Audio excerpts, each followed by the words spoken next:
I'm Dr. Robert Clarke. I'm the CEO of Pulmatrix.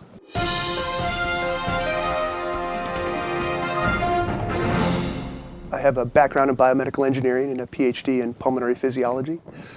I also did a fellowship at Harvard in respiratory biology, and during that time I was actually studying environmental particulates and their potential health hazard in humans, and that led naturally to the idea of, with my engineering background, could you use particles for drug delivery? So about 20 years ago I started working in inhaled drug delivery based on dry powder inhalers. And so I was brought in to run R&D to help the company work on this anti-contagion prospect. We were funded by the government, and the idea at the time was there could be a bioweapon attack, and what would we do? We wouldn't know who's hit, who isn't hit, and so is there anything we could do that would allow us to prevent contagion so that you could inhale something that would prevent you from spreading the disease to others? So that initial work led us to identify actually a formulation that was a liquid aerosol, and that liquid aerosol reduced the amount of bioaerosol that patients exhaled. So therefore, the idea was that would reduce contagion. As we tracked that and followed the data, that emerged actually as a therapeutic. We found that it had, the agent we were using, which we called ICOM, had novel anti-inflammatory properties. And so we started to develop that as a novel anti-inflammatory. And we took that through phase 2 in COPD and asthma and into CF patients. And that actually led us to think about, was there a better way we could deliver our liquid aerosol? So given the expertise of the company, we're about 23 strong, 18 of which are R&D with a heavy engineering focus. We had the necessary expertise to transition from a liquid to a dry powder. So we did that in-house, and that's where our novel platform technology, which we call iSPERS, emerged.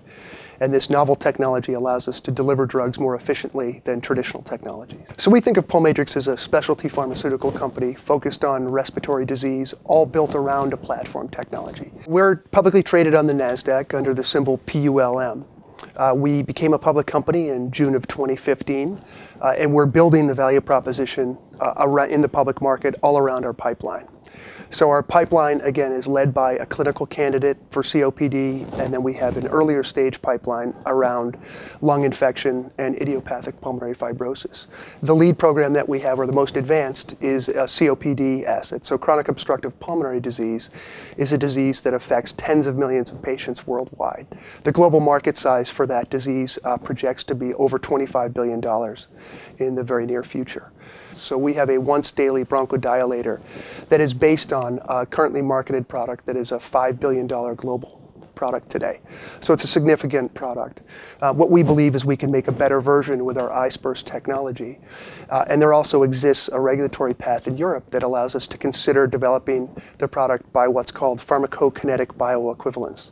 And what that mouthful translates to is that it means if we can show the blood level of our drug is the same as the marketed product, then that's considered equivalent, and we can market the product ourselves. So in the near term, we're focused on advancing our lead clinical program, which is again an asset for COPD. That's the nearest term value proposition driver for us as that program moves forward because of this pathway in Europe that exists for regulatory approval based on pharmacokinetic equivalence. That project can go very rapidly in terms of biotech development. The earlier stage pipeline we have admittedly is early, and we need to get additional data and move that into clinical testing. But those products we've selected because they are a high value proposition.